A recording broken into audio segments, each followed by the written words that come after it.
Bien, buenos días con todos. Estamos empezando la grabación de una clase extra de Sistemas Digitales 2, debido pues a que hay un feriado y entonces esta clase va a ser virtual.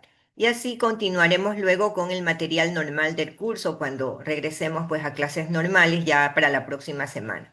Bien, entonces voy a apagar la cámara, voy a ir compartiendo pantalla y vamos a empezar a chequear el material.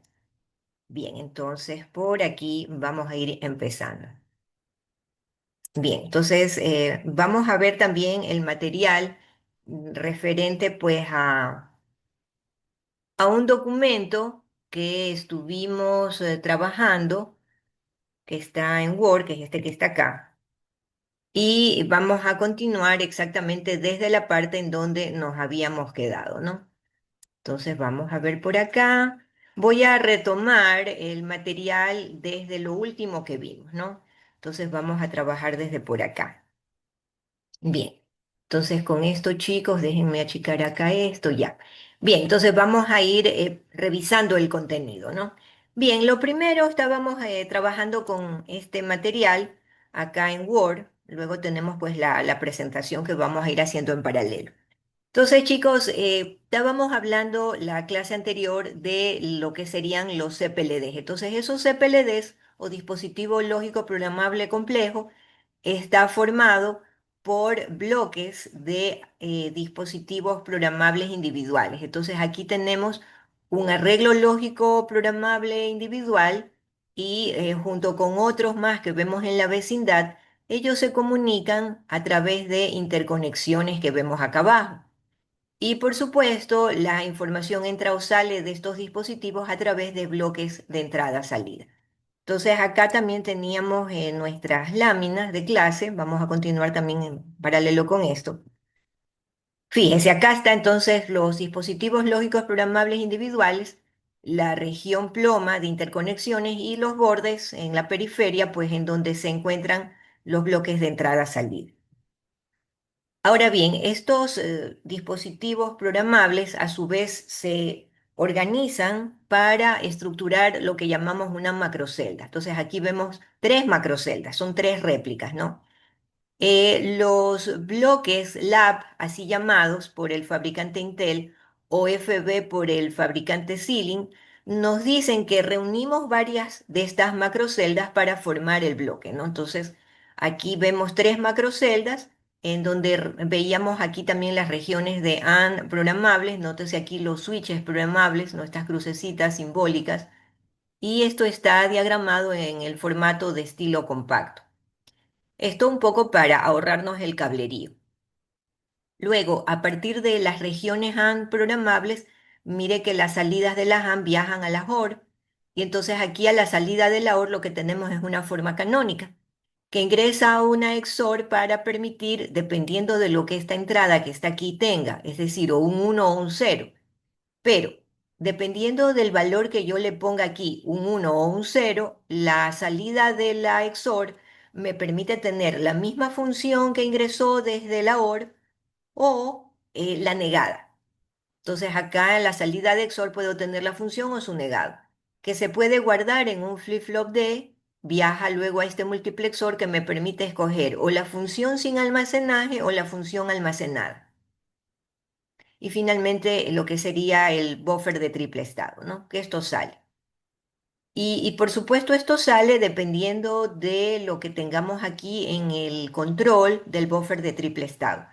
Porque si yo quisiera, le puedo poner un valor, por ejemplo, de cero y este cable que vemos aquí se pone en alta impedancia, lo cual me desconecta el pin que normalmente actúa como salida, me lo desconecta del bloque de la macrocelda. De esta forma, el pin me queda libre para reingresar. Mire, mire aquí el puntero, podríamos tener este camino, ¿no? Entonces puedo ir conectando por acá. Ahora bien, entonces, en esencia, aquí yo puedo generar cualquier tipo de función, ¿no? Y no importa si es de pequeña, mediana o larga escala de integración, puedo formar la función.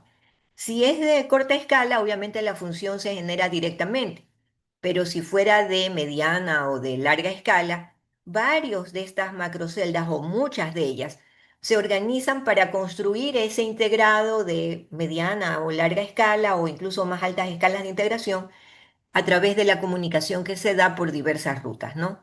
Entonces, podemos a partir de estas macroceldas luego construir chips complejos. ¿Qué tan complejos? Incluso microprocesadores.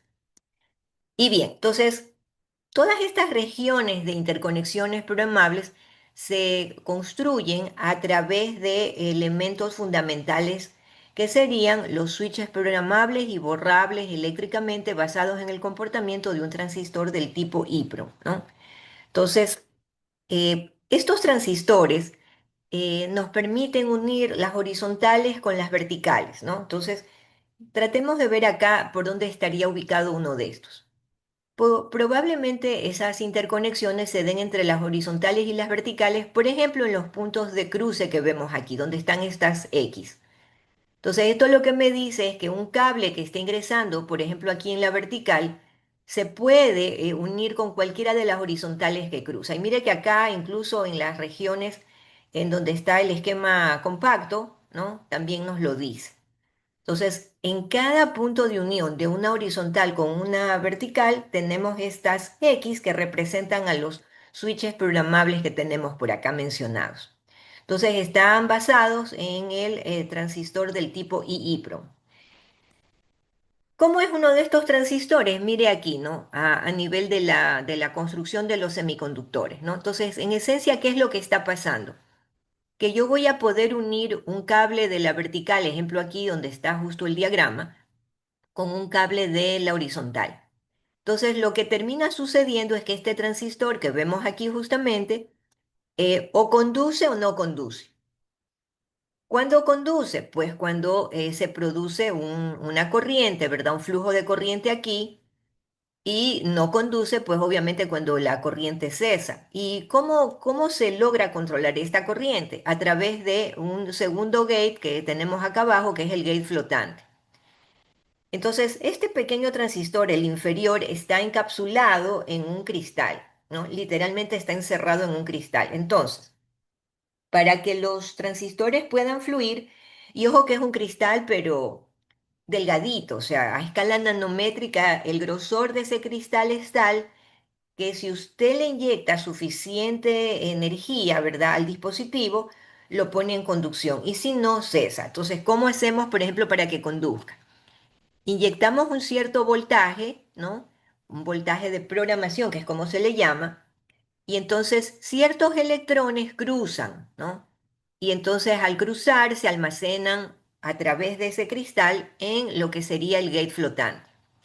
Luego, entonces, como están almacenados esos electrones allí, obviamente los electrones forman luego el flujo de corriente, ¿no? Entonces, los que están almacenados versus los que quieren circular por el camino principal de la corriente de drenador aquí, usted sabe, igual carga se repele. Entonces, los unos transistores están alojados ahí de este lado, en el gate flotante, y los otros están queriendo fluir por el camino principal de conducción. Entonces, se repelen. ¿Qué termina sucediendo? Pues que la corriente cesa.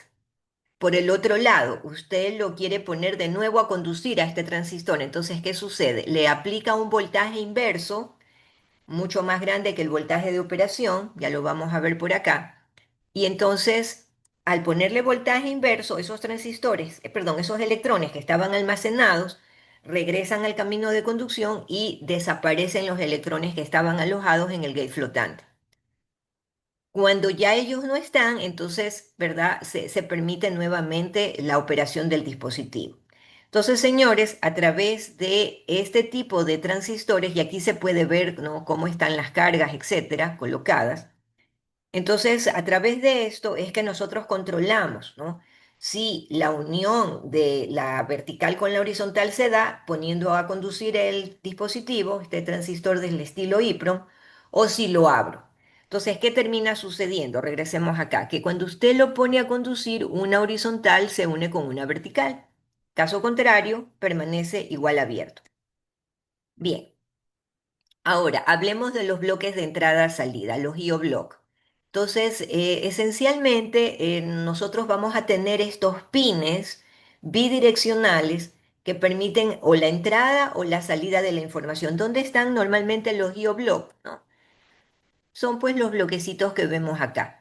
Ojo, pareciera que es un simple alambre, un simple cable, un simple pin de conexión aquí, pero en realidad son controlados.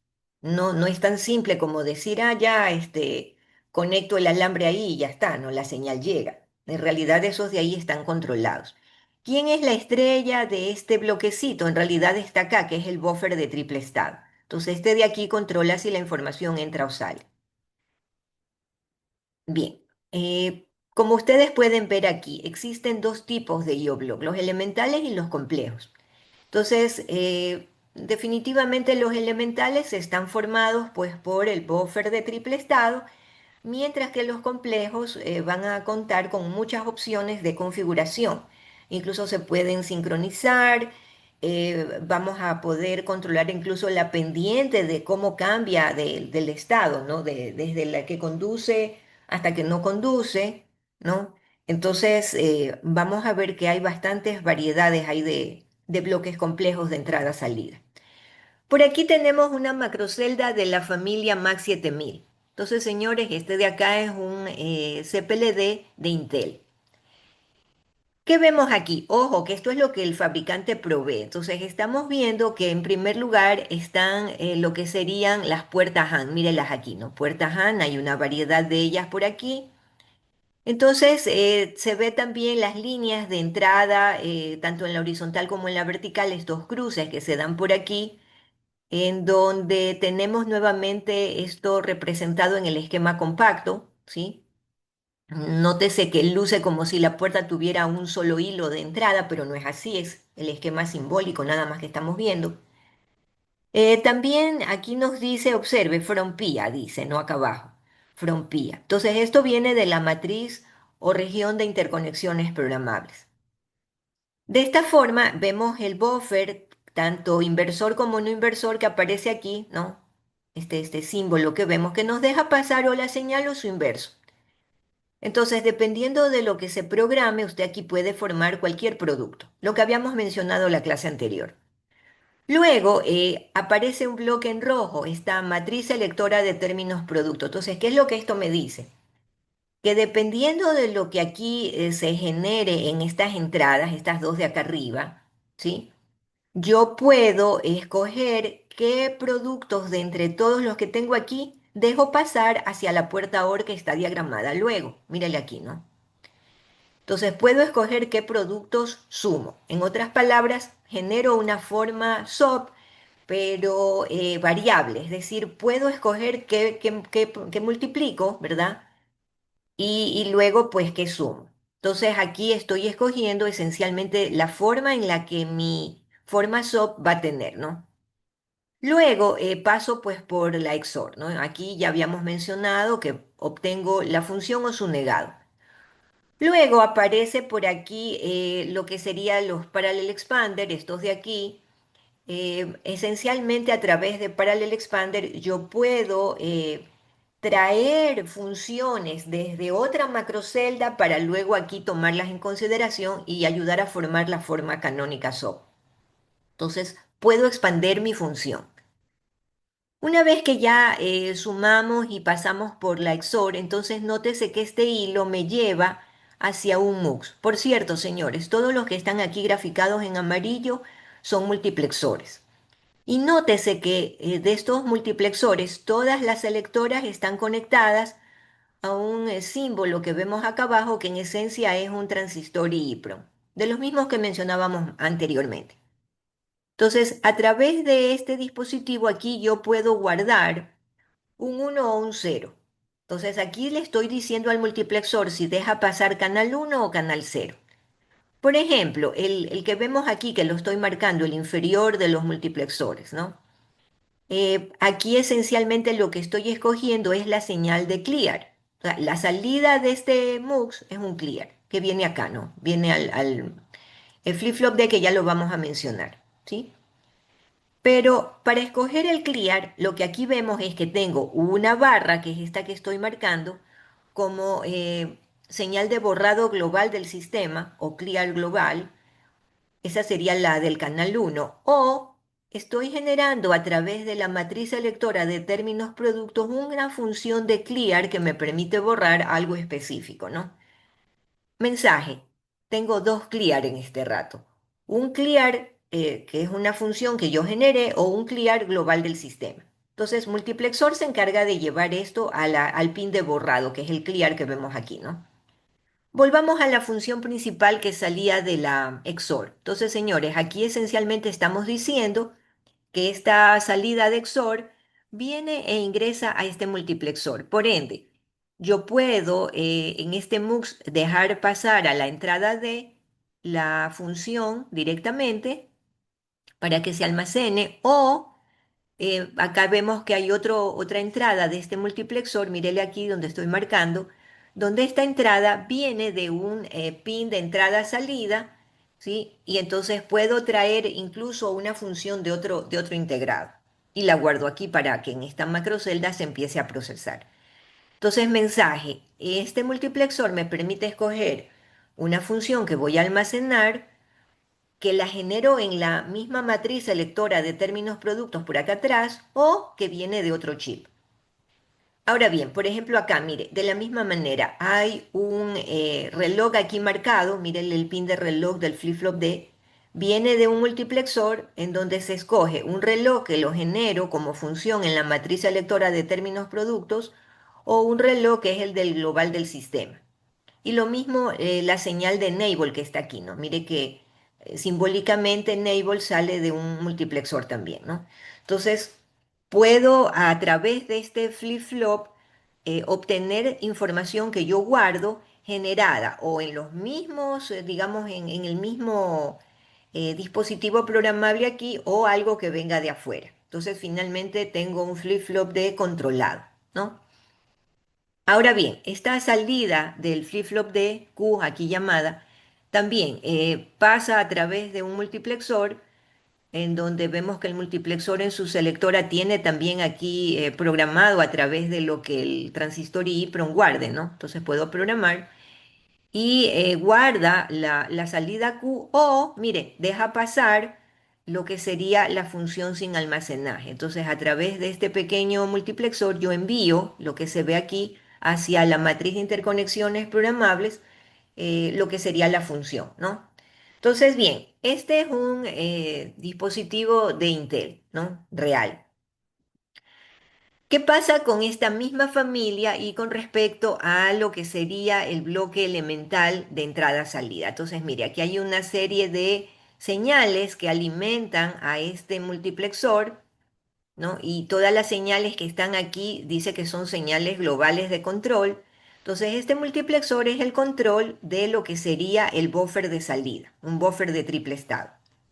Entonces, este buffer, ¿qué función tiene? Igual que lo que vimos antes, ¿no? La salida de la macrocelda fluye y sale por lo que sería el pin de entrada-salida, o digamos, el buffer le dice, el control del buffer le dice que se ponga en alta impedancia. Esa sería la otra, ¿no? O me pongo en alta impedancia o dejo salir la función.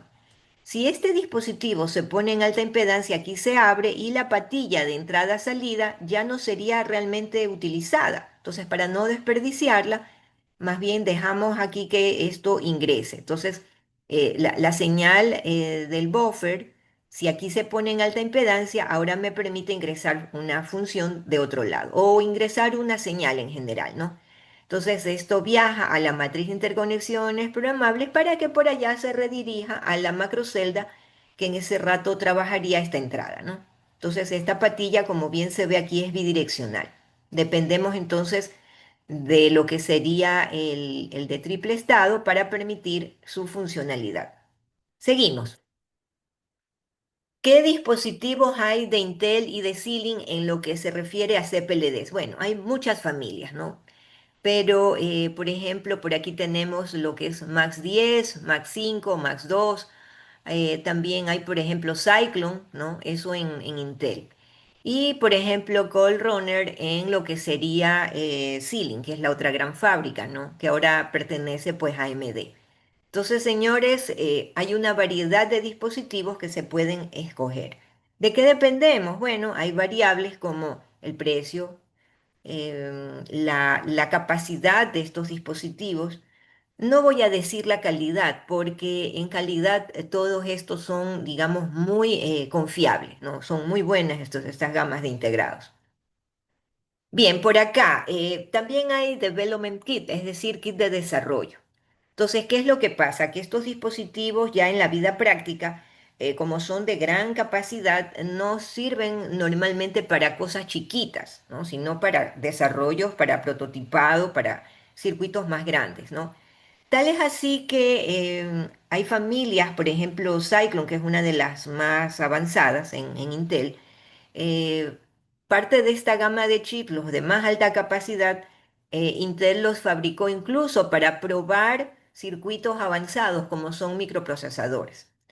Entonces ellos parte de su desarrollo de microprocesadores también lo realizan en CPLD y en FPGA, ¿no? Bien, ahora, estos kits de desarrollo que normalmente traen, y ojo que este es un ejemplo, o sea, si usted necesita otras dimensiones, otras capacidades, es cuestión de buscar en el catálogo, ¿no? Pero un kit de desarrollo trae un cierto CPLD como el mencionado aquí, 5M570, etcétera. Suelen traer muchas macroceldas, ¿no? Aquí se mencionan 570 elementos lógicos, equivalente a 440 macroceldas. Trae memoria flash, trae relojes globales del sistema. Mire aquí, 159 pines de entradas-salidas, es una cantidad apreciable, pues, ¿no? 1,8 voltios en el núcleo, ¿no? Entonces, allí usted tiene mucha capacidad para procesar información. Y también se puede aprovechar el kit de desarrollo que suelen traer LEDs, botoneras, un capacitor sensitivo como un sensor de entrada, etcétera. Entonces, si usted necesita algo más avanzado, por ejemplo, en nuestro laboratorio en clase, tenemos tarjetas de desarrollo con más funcionalidades, ¿cierto? Seguimos.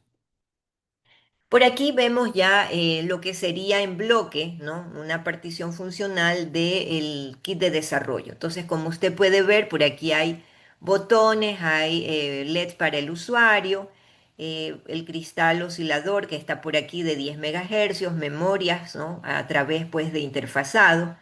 Se manejan protocolos de comunicación también, ¿no? Como el I2C, SPI, etcétera. Por ejemplo, en este kit de desarrollo podemos manejar pequeños motores de C, ¿sí? Y pues también por ahí está el capacitor sensitivo que había mencionado, ¿no? Y para la comunicación, por aquí vemos lo que sería el USB Blaster, ¿no? Digamos, la capacidad de comunicar el dispositivo con el exterior está por aquí, ¿no? Entonces, señores, si usted necesita, digamos, algún desarrollo de cierta capacidad, ¿no? Qué sé yo, para el futuro, su tesis, usted podría accesar a kits de desarrollo como las tarjetas de laboratorio que tenemos o algún otro modelo. Bien, en general, cuando usted ve un código de un chip, ¿no? Así como anteriormente en el otro curso veíamos a la familia 74, serie militar, serie comercial, etcétera, los códigos de los integrados nos dan información. Por ejemplo, para este de la Mac 5, de esta familia, ¿no? Digamos, el encabezado del nombre, el 5M que vemos aquí, es la referencia de qué familia es. 40Z, el tipo de dispositivo, ¿no? Dependiendo del tipo de dispositivo, del número que usted tenga aquí, va a tener cuántos elementos lógicos tiene ese integrado. Por ende, aquí estamos hablando de la capacidad del chip, ¿no? Luego, por ejemplo, si hablamos del empaquetado, por acá tenemos los tipos de empaquetamiento, la cuenta de pines, la temperatura de operación, el grado de velocidad, etcétera, ¿no? Entonces, Ingeniera, tenemos, sí, dígame. disculpe, pero ¿qué hacen todos estos chips? No estoy entendiendo. ¿Qué son? Como, ¿qué hacen? ¿Cuál es su función principal? Ya, toda esta gama de integrados son programables. Son igualitos a las FPGA que tenemos en el laboratorio. Cuando usted los programa, a estos chips, usted le está transfiriendo mediante el lenguaje VHDL a esa arquitectura variable que mencionaba por acá, ¿no? A esta arquitectura de acá. A esta arquitectura usted le fija valores. ¿Dónde le va a fijar valores? Por ejemplo, aquí en este transistor, por acá, etcétera. Entonces, depende de lo que usted programe en VHDL, usted le está diciendo al chip qué función debe hacer. Si él se va a comportar como, por decir, una forma canónica, si él se va a comportar como una controladora basada en ASM, o si usted está generando la partición funcional de un cierto dispositivo, etcétera. Entonces, esa programación con VHDL se transfiere y queda en la arquitectura plasmada la circuitería. Ahora, la circuitería que vemos aquí en el gráfico o la que teníamos por acá atrás, como es genérica, queda fijada cuando usted le programa el VHDL y se transfiere a través de la interfase esa programación, aquí estas cruces van desapareciendo. Porque donde queda marcado, y teníamos un ejemplo también de la clase anterior, cuando queda marcado, aquí se ve el ejemplo, es que ya se dio, digamos, la programación y este cruce está, digamos, efectivo. Es decir, aquí hay comunicación. Donde no están las cruces, ejemplo, por acá, mire la línea ahí, ya no hay cruces, ¿verdad? Entonces, eso significa que está abierto. Entonces, cuando yo voy programando, o dejo pasar la señal o no. Si voy marcando la cruz que vemos aquí, significa que estoy generando la comunicación. Por ejemplo, aquí estaríamos dejando pasar A y dejando pasar B, mírele allí, está marcado, ambas marcadas en la misma línea de la entrada de la AN, lo cual implica en el esquema compacto que estamos viendo, no es un esquema real, es un esquema compacto, ¿cómo le digo? Una manera de interpretar esto sería que tenemos el producto, ¿no? Entonces yo acá digo que tengo A por B. O por ejemplo, más acá, ¿no? He marcado esta y he marcado la de acá. Entonces, ¿qué es lo que tengo aquí? Tengo C por D negado. Entonces, como ambas están marcadas aquí en la línea de entrada de esta AND, lo que vemos aquí es C por D negado. Y luego viene la sección OR. También está diagramado en esquema compacto. ¿Qué es lo que digo? Que aquí estoy dejando sumar en esta puerta AB por CD negado, me crearía esta función. Entonces, depende de lo que usted programe en VHDL. Para nosotros el interfazado es un poco transparente, ¿no?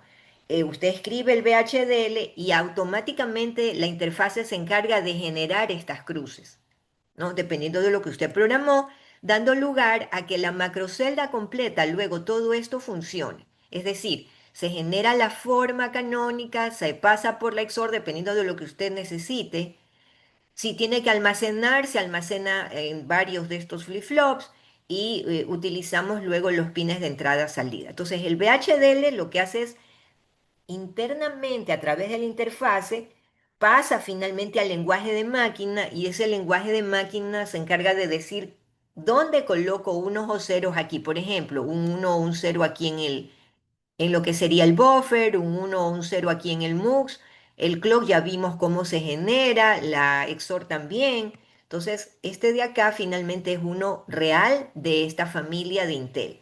Entonces, se programa finalmente toda una macrocelda. Ojo, esta es una, ¿no? Estamos viendo que hay elementos lógicos que se forman con tres de ellas, con cuatro de ellas. Entonces, cuando hablamos de logic elements, más acá, mire aquí. Por ejemplo, esta de acá, 40 Logic Elements. En realidad, los Logic Elements de Intel no están ni con 3 ni con 4, se ensamblan con 10 o con 12 macroceldas. O sea, calcule cuántas miles de aquellas hay dentro de uno de estos dispositivos. No sé si por ahí se aclaró la duda. Sí, ingeniero, gracias. Ya, bien, seguimos. Entonces, señores, el código que usted ve no solamente en este integrado de Intel, sino en cualquiera de los integrados CPLD, le da toda esta información, ¿sí? Entonces, por ejemplo, mire acá, ¿no? Para lo que sería estos dispositivos usados en carros, en automóviles. Mira el rango de temperatura, de menos 40 grados centígrados hasta 125. ¿No? Entonces, obviamente esto depende, ¿no? La sigla que está aquí, si usted escoge C para comercial, I para industrial o A para automóviles, le da una pauta del rango de temperatura que va a soportar y obviamente si usted se equivoca al escoger esta característica, puede poner a funcionar un prototipo que luego falle. Entonces, deberíamos de tener presente todo esto para escoger adecuadamente el chip, ¿no? Seguimos. Bien, vamos a hablar ahora sí de las FPGA, que mire que las hemos usado desde el curso anterior, pero no conocíamos la arquitectura interna. Entonces, aquí vemos que cuando uno las ve de afuera, se parecen a los CPLDs. También las FPGA son programables, son configurables, pero sirven para implementar circuitos lógicos relativamente grandes. Me refiero a comparando con CPLD. Es decir, una FPGA es todavía de más alta capacidad que los CPLD. ¿En qué se parece? Veamos un poco el diagrama que tengo acá, ¿no? Entonces vemos que están los recuadritos, que serían pues los bloques lógicos programables, están las regiones plomas entre cada grupo de pequeños bloques, ¿no? Entonces estas regiones plomas son las interconexiones programables y en el borde, mire ahí la periferia, aparecen los pines de entrada-salida. Que ojo, los pines de entrada-salida acá normalmente son complejos, no hay bloques simples como sí había en las CPLD, ¿no? ¿Cuál es la diferencia fundamental entre una macrocelda que forma, digamos, la macrocelda es el elemento constitutivo de los CPLD? ¿Cuál es la diferencia versus las FPGA que tenemos acá? Entonces, dentro de las macroceldas, nosotros teníamos en los CPLDs a las regiones AND programables, ¿no? Las regiones OR fijas. Ahora bien, acá en las FPGA vamos a tener a las lookup table, aquí llamadas, ¿no? Lookup table o LUT. Es una tabla de búsqueda, entonces va a contener celdas de almacenamiento. ¿Cómo es una lookup table o tabla de búsqueda? Ejemplo, este diagrama de una lookup table de dos entradas. Entonces, mire, vamos a imaginarnos aquí esta pequeñita tabla de verdad, ¿no? Entonces yo digo, tengo dos entradas, X1, X0, con sus diferentes combinaciones binarias. Entonces, ponemos aquí las dos entradas. Ojo que se me ha colado el X0, era X2 en realidad. Bueno, entonces tengo lo que serían las celdas, ¿no? Esos valores están guardados por aquí. La función, por cierto, que quiero generar, que quiero sacar, está presente dentro de las celdas, ¿no? Entonces, la X1 y la X0 las conecto aquí. Mire, aquí está la entrada para X1 y por acá está la entrada para X2. Entonces, ¿qué es lo que pasa aquí? Vamos a entender bien cómo trabaja esta tabla. Entonces, yo digo, y perdone un ratito, vamos a venirnos acá al documento, ¿no? Mire todo lo que hemos avanzado. Por cierto, aquí hay un ejemplo que no les mencioné. Aprovecho ahorita. Mire, imagínese que usted quiere generar un flip-flop como el que está aquí, tipo D, un flip-flop T. Quiere generar un latch basado en flip-flop D. Entonces, por ejemplo, si yo digo que el diagrama de un latch del flip-flop D que está acá arriba, ¿sí? El circuito es el que está aquí abajo. Entonces, lo que vemos aquí es el decodificador set reset, ¿no? Mírenlo allí, esas dos puertitas, tipo NAND, y por acá está la celda, ¿no? Entonces, esa es la arquitectura interna de un flip-flop D que va a trabajar como un latch. Allá, entonces yo lo quiero reacomodar para que lo pueda ver mejor, ¿no? Sin el cruce de estos cables que está aquí. Entonces yo lo pongo así. Es lo mismo. A y B son lo mismo. Pero ahora que yo veo la sección B aquí, ¿no? Literal B. Veo que tengo una OR, tengo tres puertas que están generando un producto lógico, son AND, ¿no? Veo un inversor, entonces yo digo, esto se parece a la forma de la macrocelda. Ah, entonces esto se puede programar dentro de la región AND y OR programable y nos quedaría de esta forma. Entonces le digo aquí a las diferentes puertas, mire la XOR, mire lo que sería el MUX, mírelos aquí, mire los buffers de triple estado. Los valores, ahora que están colocados ahí, están puestos y obviamente estarán guardados dentro de celdas de almacenamiento para lograr construir este mismo circuito que está aquí en el literal B. Entonces, ¿qué está pasando? Por ejemplo, data es entrada, ¿cierto? Data que está aquí, entonces mire, data está por acá. Entonces, ¿qué digo? El buffer se pone en alta impedancia. Mire el cero que está allí. El control me dice que este se va a poner en alta impedancia. Esto se abre y ahora data ingresa. Data ingresa y se viene por uno de estos cables y ya aquí en las regiones, pues dependo de qué es lo que quiero, entonces lo dejo pasar hacia las funciones que voy a ir armando. ¿Qué más tengo? Tenemos aquí que se multiplica, por ejemplo, el reloj también está actuando. Entonces, ¿el reloj por dónde está? Está por acá, mira, entonces el reloj viene y va a ingresar por aquí, ¿no? Luego, ¿qué más vemos? Que pongo, por ejemplo, las puertas. Mire aquí las XOR, ¿no? Todas están con el cero, o sea que están dejando pasar la función directamente, no la están negando. Al flip-flop T que está por acá le guardo información. ¿Cómo sé que estoy usando la información guardada? Porque aquí hay un uno, ¿no? Entonces la información pasa desde el canal uno, que sería la función guardada en el flip-flop T o toggle, y luego sale por acá. Similar en el flip-flop que tengo aquí en medio, pero mire el latch en cambio. Latch dice que aquí está un cero, ¿no? En este punto. ¿Qué significa? Que está dejando pasar la función sin el almacenaje del flip-flop D, o sea, pasa directamente desde la OR, pasada por la XOR sin invertirla, entonces está dejando pasar esto. Lo que sale de la OR directamente es la salida, entonces no la está usando al flip-flop para guardar. Entonces, de la OR sale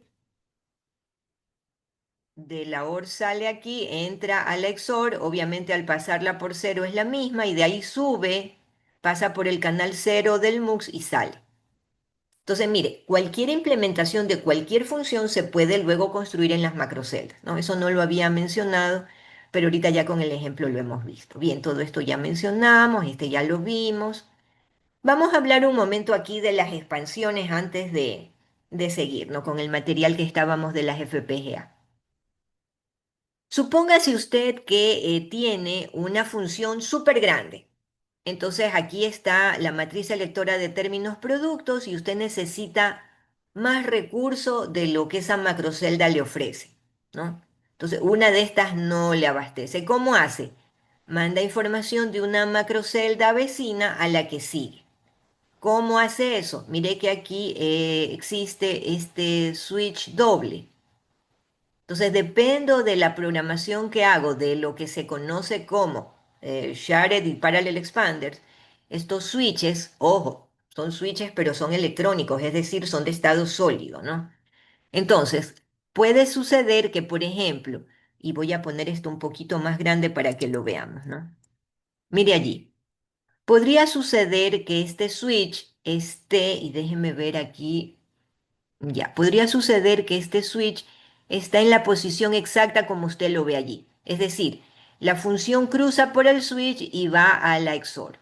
Ah, ya, entonces la macrocelda se encarga de generar esa función, pues no. Pero supóngase que usted necesita llevar información de esta macrocelda a la de abajo. ¿Qué haría? Mueve el switch. Entonces, este camino que está aquí, que originalmente está conectado a la tierra que vemos aquí, este camino, ya si yo muevo el switch, ahora me permite comunicar la salida de la XOR con esta conexión hacia la macrocelda de abajo. Si se da cuenta el switch, cómo está ahí, si yo lo muevo y lo subo, entonces ahora la conexión se da con la XOR y la macrocelda de abajo. Entonces, de esa manera puedo arrastrar funciones OR y llevar y sumar con la macrocelda de abajo y formar funciones más grandes, ¿no? Bien, seguimos revisando. Por aquí, señores, un arreglo de un dispositivo real.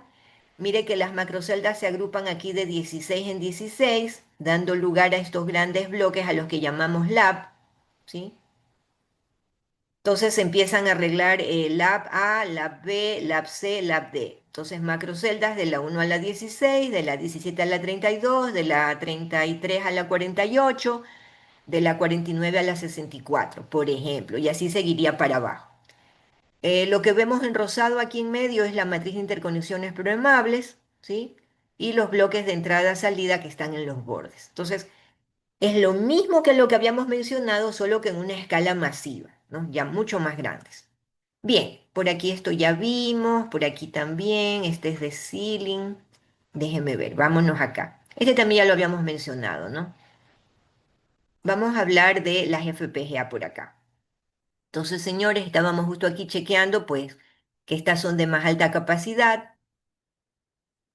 Y quiero mencionarles esto, ¿no? Cómo se organizan lo que serían las FPGA. Entonces, hay una clasificación de cómo la arquitectura dentro del integrado está colocado. Y obviamente depende de la capacidad del chip. Entonces, por ejemplo, los más básicos tienen una organización tipo terraza, que es esta. Entonces, ¿qué significa? Que los bloques lógicos están uno al lado de otro. Hay mucha región de interconexión horizontal, se ven los cables masivos ahí en color plomo más oscuro, pero hay poquito recurso de interconexión vertical, según vemos aquí, no son estos cables finitos. Entonces, mire, las verticales son pequeñas, digamos, son cantidades menores, ¿no? Pero en cambio hay mucho recurso de interconexión en las horizontales, o sea, eso le llaman organización terraza. Mira este otro. Aquí esto es tipo Manhattan. Entonces, hay mucha interconexión tanto en las horizontales como en las verticales. Ya no es tan masivo el de la horizontal como sucedió en el tipo terraza anterior. Entonces, aquí hay mucho en la horizontal, mucho en la vertical. Pero llega un punto en el que la capacidad del integrado es tal que nos empieza a faltar espacio. Entonces, ¿qué hacemos? Colocamos esta otra organización que es la de mar de puertas, así llamado. Entonces aquí ya es una, digamos, una distribución de las regiones de interconexión en capas. Entonces las interconexiones en la horizontal, una capa.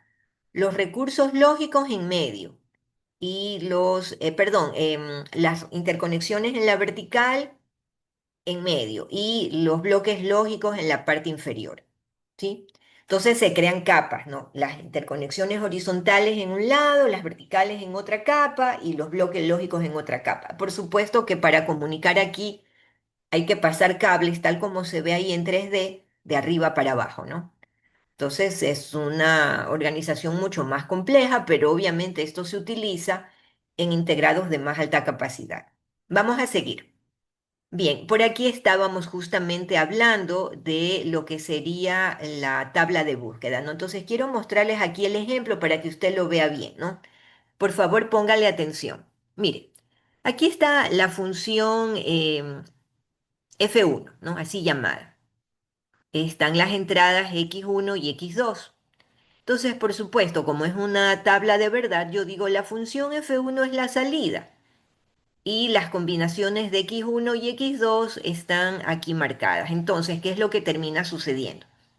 Que dentro de la lookup table yo coloco aquí a la función de salida. Mire aquí la columna de la función de salida, ¿sí? Entonces allí yo guardo esto en celdas de almacenamiento.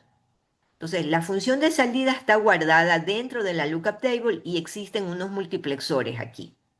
Entonces, la X1, que es la variable de entrada más importante, la coloco por aquí hacia el multiplexor de salida, ¿no? Mientras que la X2, que es la menos significativa, la coloco por acá abajo y se comunica tanto con este MUX aquí interno y este otro al mismo nivel. Entonces, por ejemplo, si yo digo que tengo 0, 0, ¿qué termina pasando aquí? Que debería salir la F1 igual a 1. Así que entonces yo digo, si tengo un 0, 0, pongo el 0 aquí, pongo el 0 acá y los multiplexores hacen la tarea de escoger. Y obviamente el 0 aquí escoge este canal, que sería canal 0, y la otra, que es la X2, escoge también acá abajo, ¿verdad?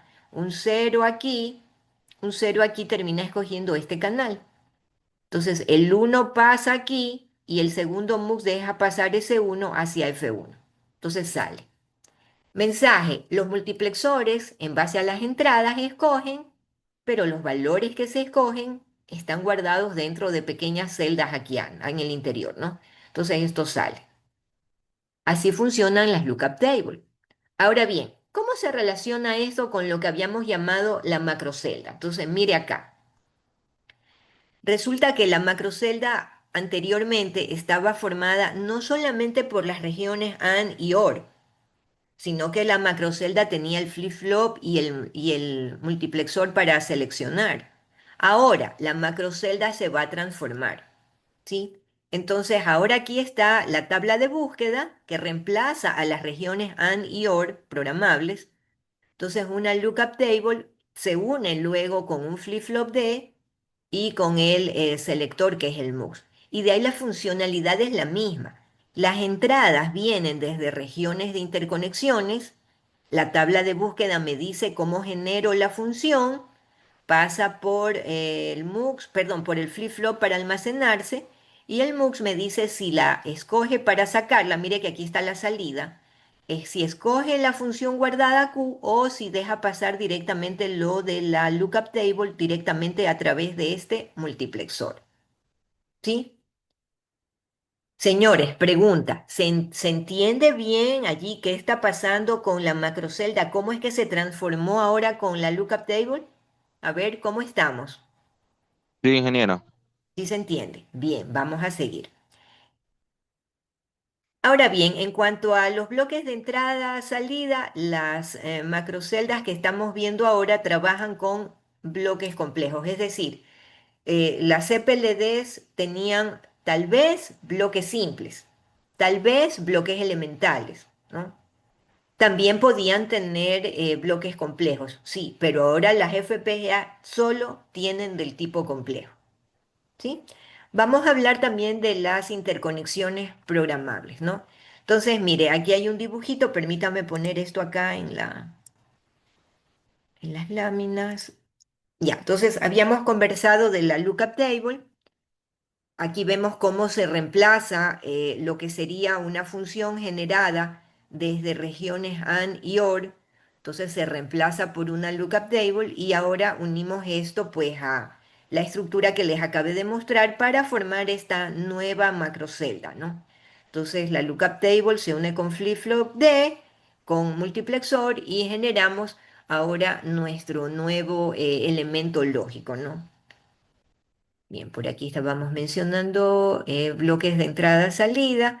Quería mostrarles este, ¿no? De las interconexiones programables. Entonces, señores, normalmente nosotros habíamos comentado que teníamos un transistor basado en tecnología IIPRO, ¿no? Eso en las CPLDs. Ahora en las FPGA vamos a ver que vamos a utilizar SRAM. Celdas SRAM para configurar los alambres de interconexiones entre horizontales y verticales. Entonces póngale atención a esto. Mire, tengo aquí una celda SRAM y un transistor de paso, ¿no? Entonces, esta celdita, se nota que aquí en la RAM hay un 1, hay un 0, hay otro 0. Entonces, cuando usted coloca en la celda de almacenamiento ceros, el transistor de paso está abierto, ¿no? Por ende, él no comunica ninguna horizontal con ninguna vertical, ¿no? De los alambres de interconexiones. Pero notemos el que está con el 1. Entonces, esta celda RAM, al tener guardado un 1, le dice al transistor que trabaje conduciendo, ¿no?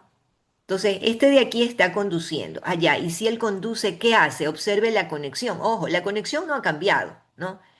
El alambre de la horizontal aquí lo estamos llamando BA, el alambre de la, perdón, de la vertical se llama BA, el de la horizontal BF1, así le hemos puesto, ¿no? Entonces nótese que acá como están los ceros, pues no se comunica lo que sería BF1 con la respectiva vertical, ¿no? En estos que están abiertos. Pero ¿qué pasa en el que está conduciendo aquí, ¿no?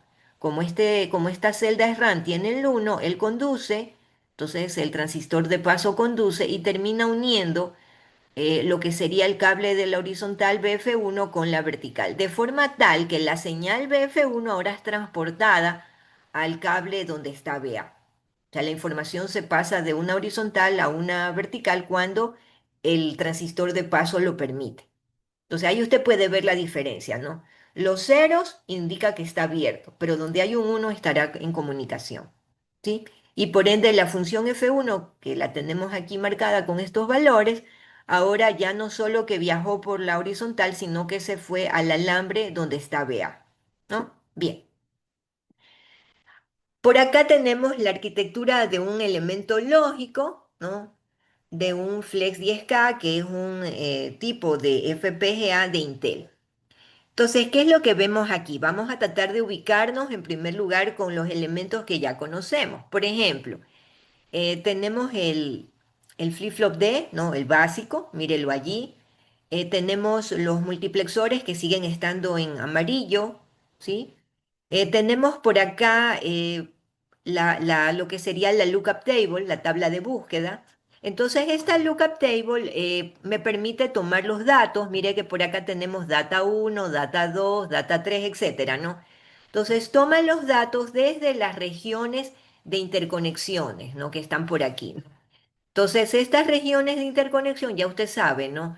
Programo las horizontales, las verticales para que se unan a través de transistores de paso y permito pasar la información a la lookup table. La lookup table tiene en el interior las celdas de almacenamiento, entonces ella me genera la función que me interesa. Por cierto, aquí se ve un bloquecito que dice carry, ¿no? Entonces, cadena para transporte. Entonces, ¿qué está pasando? Que antes veíamos en las CPLDs lo que eran los Shared Expander, los Parallel Expander. En cambio, acá tenemos las cadenas de transporte. Entonces, ¿para qué sirve esto? Para unir una tabla de búsqueda con otra, en otra macrocelda, por supuesto. Entonces, expando las tablas de búsqueda. Entonces el carry que está por aquí es solo para expansión. Ahora bien, lo que serían las cadenas en cascada es lo mismo, es para expansión. Pero entonces, la función, si no se va a transportar a otra tabla de búsqueda, si no se va a transportar a otra macrocelda, lo que está en la lookup table llega aquí, ¿no? Llega a este multiplexor y soy capaz de seleccionar lo que voy a guardar en el flip-flop D. Entonces, el flip-flop D es el mismo de lo que serían las CPLDs, ¿no? Entonces, es un elemento de almacenaje. Acá en las FPGA cumple la misma función.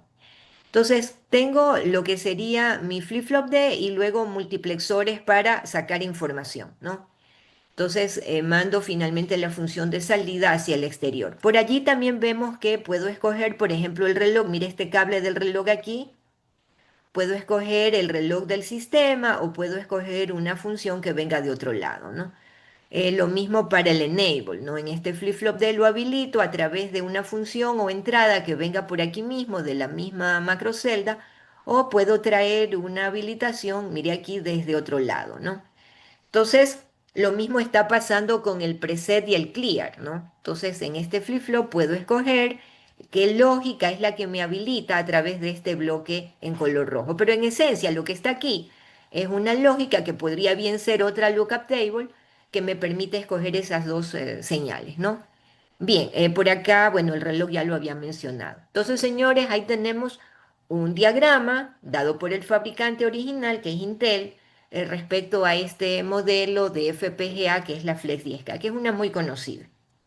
Bien, por acá, antes de ver este diagrama, mire, todo lo que está aquí es un logic element, ¿no? Logic element, que sería en esencia una macrocelda, ¿no?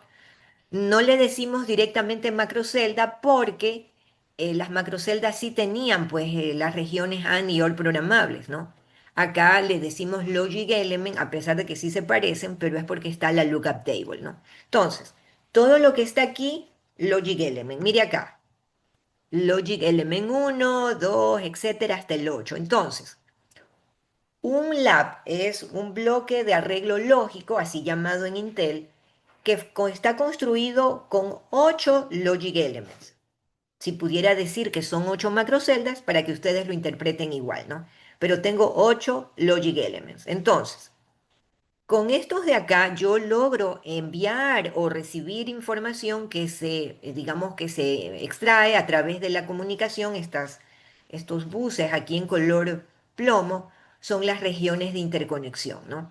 Entonces, viene desde el exterior, ingresa por aquí, ¿no? Entonces tengo interconexiones en estas, digamos, en esta sección que son interconexiones locales. Por acá están las interconexiones globales que se van hacia, digamos, otros logic elements.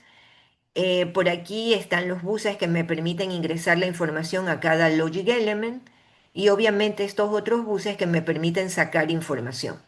Y por aquí vemos algunos multiplexores pues que se encargan de la selección, ¿no?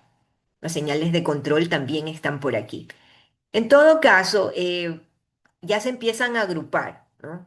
Porque es que mirar cada logic element individualmente y graficar se empieza a ver como demasiada información. Entonces, de nuevo, recurrimos a lo que serían las escalas de integración en jerarquía para ver esto a otro nivel. Y seguimos. Ahora bien, mire, aquí está lo que vimos en esta lámina, aquí está más chiquito aún, mire. Aquí están aquellos 8 Login Elements con las regiones de interconexiones globales, por aquí. Pero notamos que aquí ya se produce un arreglo para lo que sería la FPGA Flex 10K. Entonces, están esas regiones que habíamos mirado, pero aparecen un par de recuadros en color negro. Entonces, estos son bloques de arreglo embebido. ¿Para qué sirven estos arreglos? Para memoria. Entonces, dentro de la FPGA usted puede tener estos arreglos embebidos específicamente para allí armar una memoria, obviamente a partir de VHDL, ¿no? Y de ahí ya vemos pues lo que serían los pines de entrada-salida, ¿no? Por aquí es los bloques que tenemos en la periferia. Así que entonces en escala masiva esto sigue creciendo, ¿no? Aquí ya vemos un dispositivo terminado, pero mire lo complejo que resulta, ¿no? Y ojo que el Flex 10K es de los medianitos, ¿no? No es ni el más chiquito ni el más grande tampoco. Bien, por acá tenemos un elemento lógico, pero de la familia ciclón, ¿no? Entonces vemos asimismo que están las lookup table, están las cadenas de transporte, por acá está el flip-flop D, digamos estos de acá que nos permiten ya sacar la función. Por aquí vemos cómo se escoge el reloj, ¿no? Vemos cómo se escoge el clear, ¿no? Y por acá cómo sincronizamos lo que sería la carga y el borrado, cómo se sincroniza todo. Entonces, en esencia, lo mismo que teníamos antes, solo que aquí se explica un poco cómo se selecciona el reloj, el clear, etcétera, para que usted vea, ¿no? Ahora bien, me regreso por acá. Entonces habíamos ya comentado esto, mire, ahí está lo que habíamos visto, el otro bloque que también vimos, ¿no? Todo esto está documentado aquí en el documento. Y aquí está algo que me interesaba mostrarles.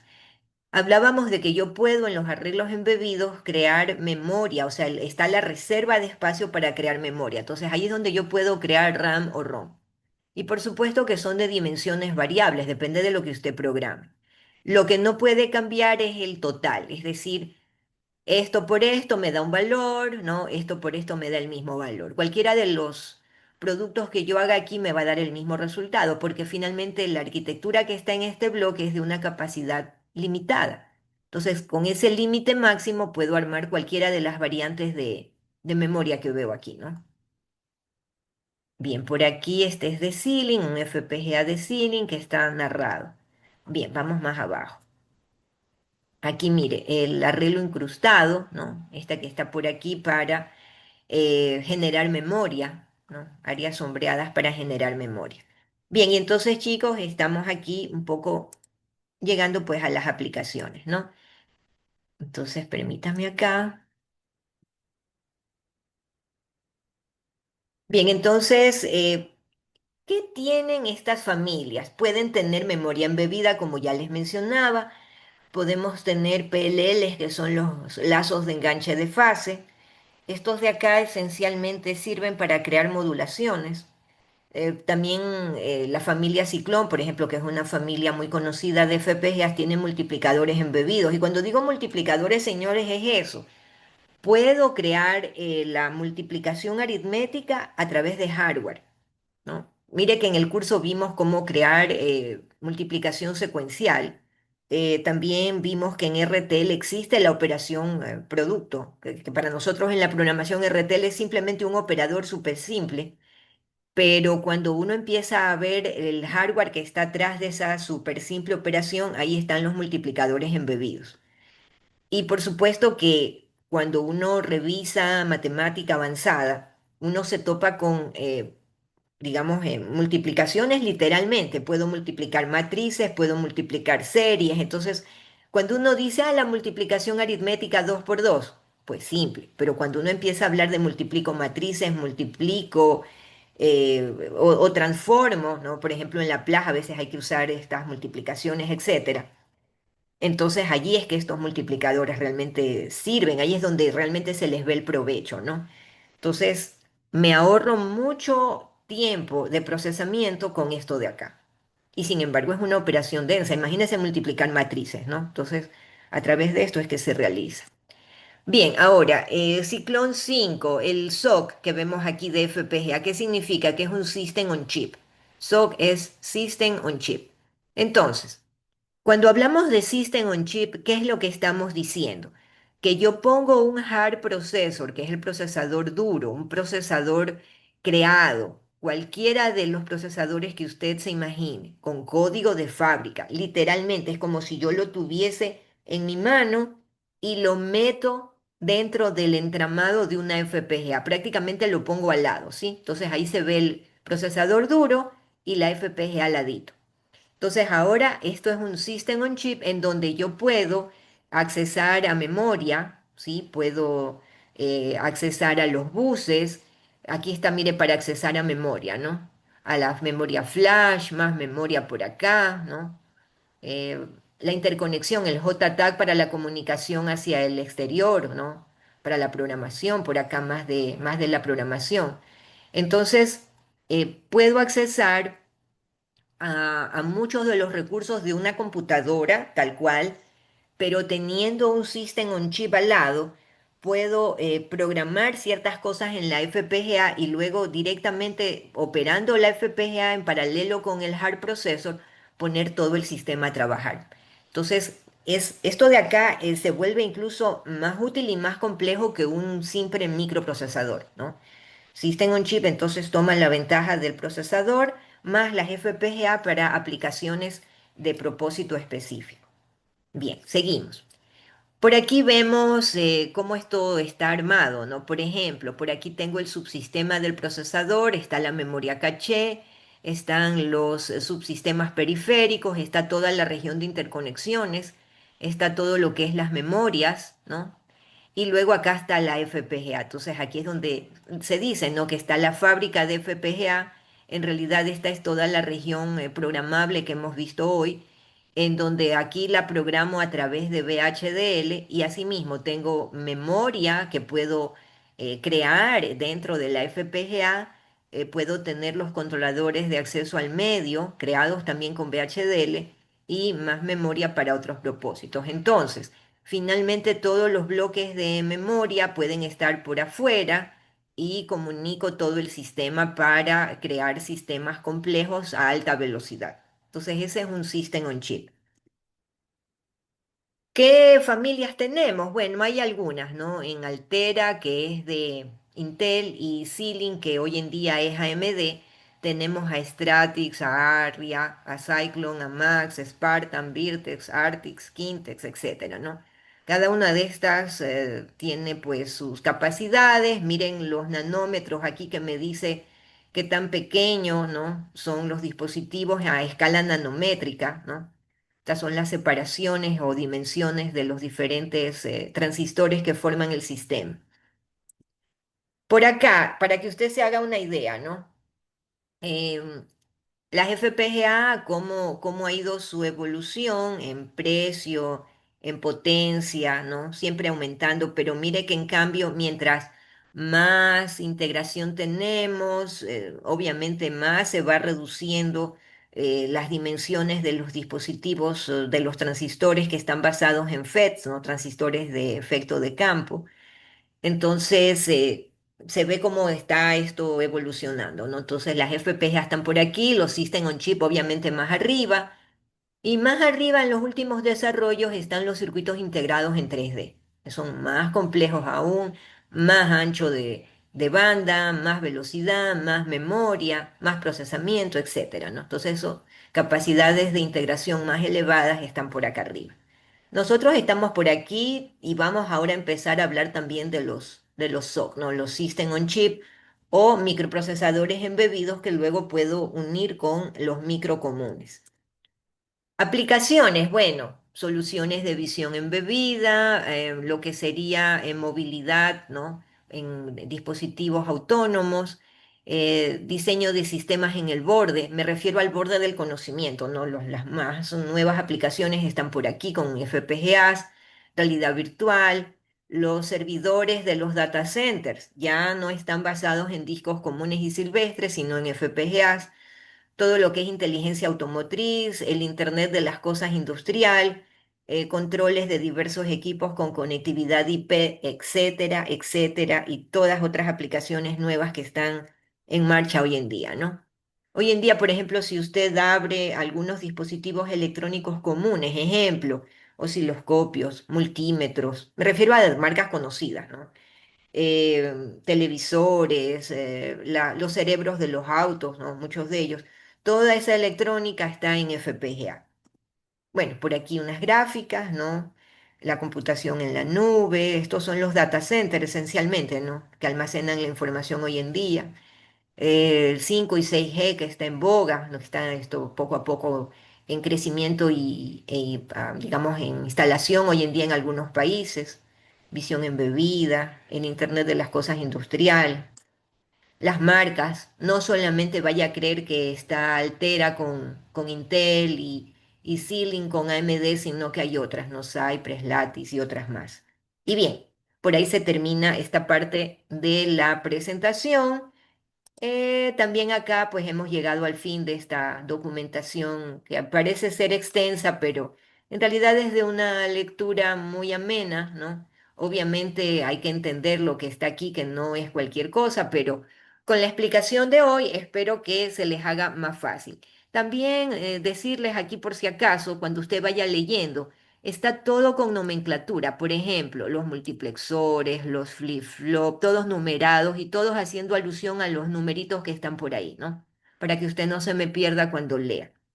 Bien, entonces chicos, esto pues en cuanto al material del capítulo y ahora vamos a empezar ya el capítulo final sobre fundamentos de microprocesadores y sistemas embebidos.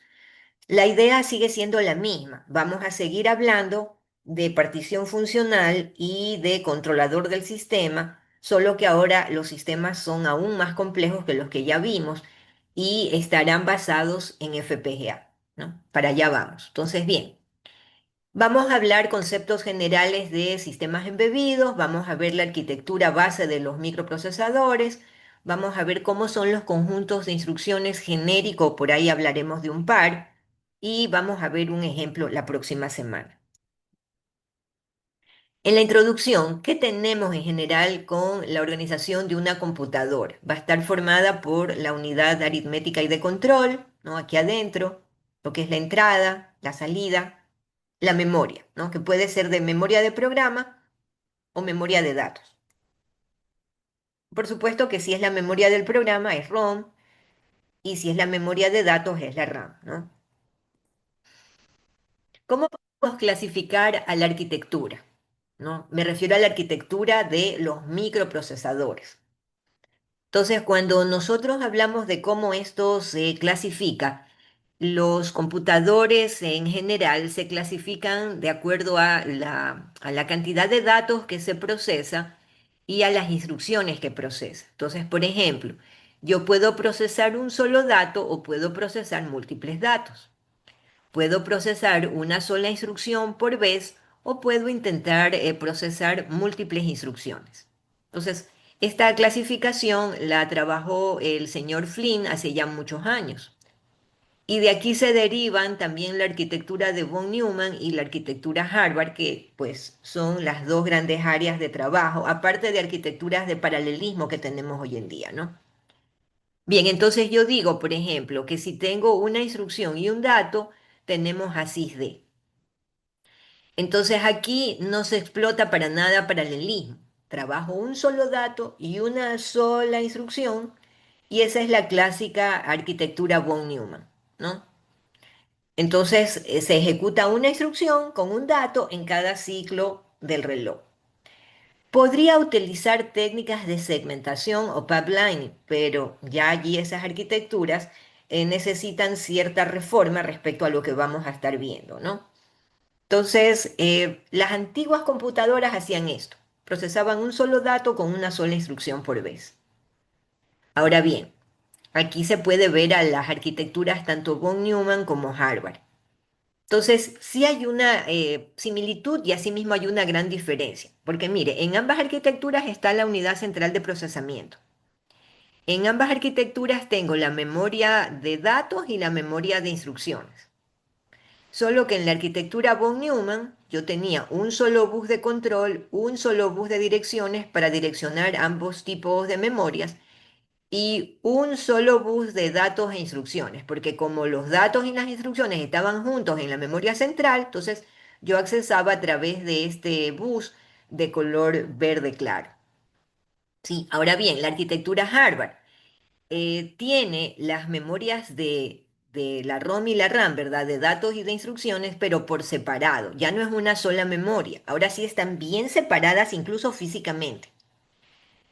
Como están totalmente separadas, entonces ahora manejo bus de control para la una y bus de control para la otra. Manejo direcciones de datos para la memoria RAM y manejo direcciones de instrucciones para la memoria ROM. Por ende, son dos buses de direcciones. Acá arriba solo era uno.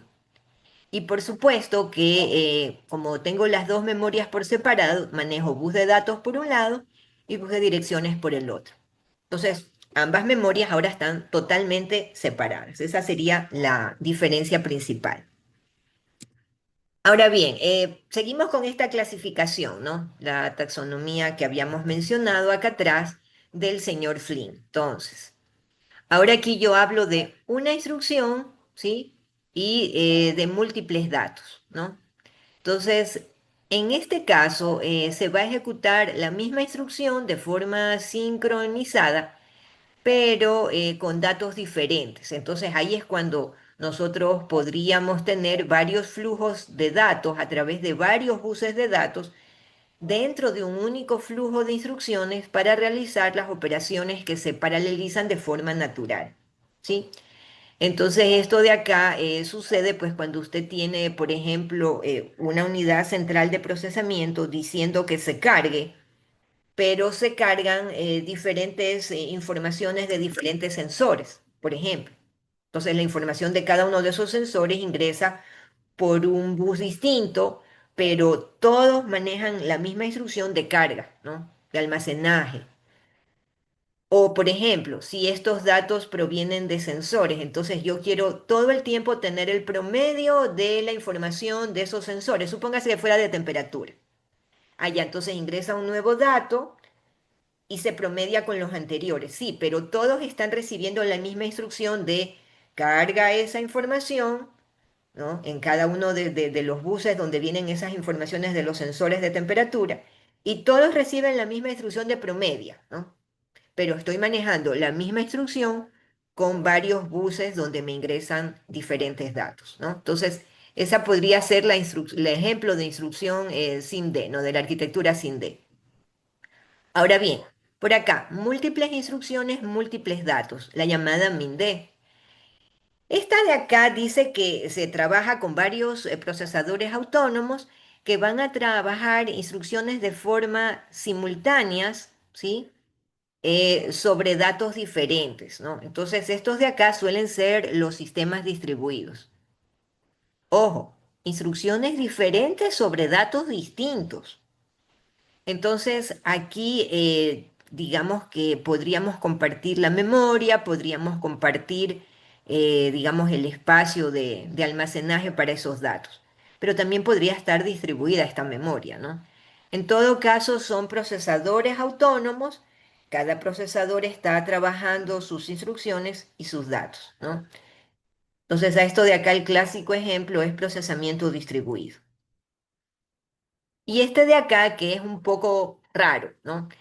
El MIS-D. Entonces, múltiples instrucciones, un solo dato. Aquí en esencia es complicado, ¿no? Porque pueden haber fallas debido a que hay múltiples flujos de instrucciones que operan sobre el mismo dato, ¿no? Entonces, en este caso, se conoce, el único ejemplo es el de paralelismo redundante en navegación aérea, ¿no? Allí se necesitan varios sistemas de respaldo todos están trabajando la misma información en caso de que uno de ellos falle, ¿no? Dice también que se han propuesto varias arquitecturas que hacen uso de MISD, pero ninguna se ha producido en masa. O sea, es bastante complejo que esto opere de forma adecuada. Bien, seguimos. ¿Qué vamos a revisar en este microprocesador genérico que vamos a ir poco a poco desglosando y profundizando? Vamos a hablar de la arquitectura, es decir, cómo es la partición funcional, ¿no? Cómo será el conjunto de instrucciones, cómo funciona por ende también el ASM que gobierna todo. ¿Cómo es el sistema mínimo que utiliza? Es decir, ¿cuál es el básico de piezas constructivas de memoria, de decodificador de instrucciones, ¿no? Como acceso a al ASM, ¿no? A la controladora. O sea, lo mínimo que necesito para que esto trabaje. Y por ahí va de la mano un deber que ustedes tienen, ¿no? Que ya lo veremos entre esta clase y la que viene. También hay señales de control. Obviamente, las señales de control típicamente provienen de la controladora, valga la redundancia, generada con el ASM. Y finalmente vamos a ver las funciones de los pines de un micro de ejemplo. Bien, por acá, señores, he traído a colación ya la arquitectura. Esta es una arquitectura bastante general, ¿no? De cómo luce un procesador cualquiera. Entonces, mire, esto viene desde el exterior, son entradas que provienen del mundo real. Aquí hay un bloque de entradas, en general este es un puerto y está codificado normalmente. Y obviamente como es entrada, el flujo de información se va en un solo sentido por acá, mire, la flechita nos dice cómo avanza la información, ¿no? Entonces, esta información, por ejemplo, puede ir a la memoria de datos, se guarda, luego de la memoria de datos puede salir esta información y viaja al microprocesador. Del microprocesador también puede salir información, dice acá que es el bus de datos, lo que está aquí, ¿no? Entonces la información entra y sale del microprocesador, entra y sale de la memoria del programa. Obviamente por aquí nosotros tenemos que la memoria del programa es una memoria tipo ROM o EEPROM, bidireccional, por supuesto, aquí la flecha lo dice. La memoria de datos, la RAM, también bidireccional, ¿no? Y finalmente, una vez que se procesa todo, se dirige la información hacia el bloque de salidas. Normalmente el bloque de salidas estaba configurado por varios buffers de triple estado. Similar a lo que ya hemos visto antes, también está por aquí. Entonces, claro, si ya se genera la salida, pues esto viaja hacia el mundo real, ¿no? Como bus. ¿Qué más tenemos aquí? Por ejemplo, mire este otro bus, digamos en color celeste, ¿no? Dice que este de acá es el bus de direcciones, de 16 líneas. Se distingue porque el otro bus de datos apenas era de 8 líneas. Entonces, al tener buses de direcciones de 8 líneas, yo puedo manejar unas palabras medianamente grandes que las puedo enviar. Obviamente estas direcciones yo las envío para escoger una dirección específica de la memoria del programa. Obviamente será para escoger una instrucción. También puedo hacer algo similar enviando una dirección de 16 bits a la memoria de datos, obvio, para escoger una palabra de datos. Puedo también, mira, enviar direcciones a las salidas, es decir, los puertos de salida están identificados con direcciones.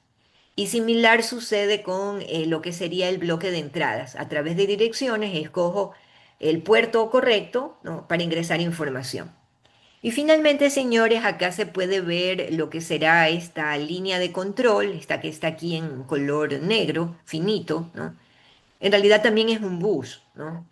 Entonces, estas señales de control salen de lo que sería la unidad de control, ¿no? Aquí, dentro del procesador. Entonces, aquí tengo las líneas de control que obviamente gobiernan a las entradas, gobiernan a las salidas, gobiernan a las memorias, ¿no? Entonces, tenemos esta arquitectura base. Ahora bien, ¿cómo funciona en general un micro, ¿no? Entonces, vamos a tener que leer una instrucción. Luego lee o asocia datos a esa instrucción, luego procesa la información, es decir, eso sí lo hace el micro, y una vez que el micro obtiene un resultado, escribe ese resultado en la memoria de datos y finalmente pasa a la siguiente instrucción. Ahora bien, nosotros que sabemos que las instrucciones se guardan en memoria del tipo ROM o EEPROM, sabemos que tanto las RAM como las ROM tienen direcciones y normalmente hemos visto en clases previas, que esas direcciones vienen dadas por contador. Es decir, yo pongo a contar un contador especial y ese contador avanza o retrocesa y me va dando la dirección, sea de la ROM o de la RAM, que me interesa trabajar. Entonces, cuando aquí decimos que pasa a la siguiente instrucción, en realidad lo hace a través de un contador especial que se va a llamar contador del programa, ¿sí? También cuando hablamos nosotros de datos, ¿no? Los datos van y vienen de la memoria. Entonces, nosotros pudiéramos tener dato A, dato B, entonces hay que decirle a la memoria RAM, en este caso, que lea la memoria y guarde un primer dato. Entonces, lee luego otra vez la RAM, por ende leyó otra vez la memoria de datos y ahora hay dos números que tengo que guardar. Entonces, esos números, esos datos llamados aquí en el ejemplo A y B, eh, pueden o no estar guardados en el interior del micro. Entonces, allí vamos a tener luego que hablar de registros internos, ¿sí? Bien, entonces, aquí se menciona eso, ¿no? Un registro, ¿no? Va a estar almacenando esa información para un posterior uso. Seguimos. Bien. Por aquí hay cosas genéricas, ¿no? Los procesadores en general utilizan una arquitectura que es la von Neumann, pero también existe la arquitectura Harvard, ¿sí? Entonces podemos trabajar con cualquiera de ellos. Chicos, perdonen un segundito.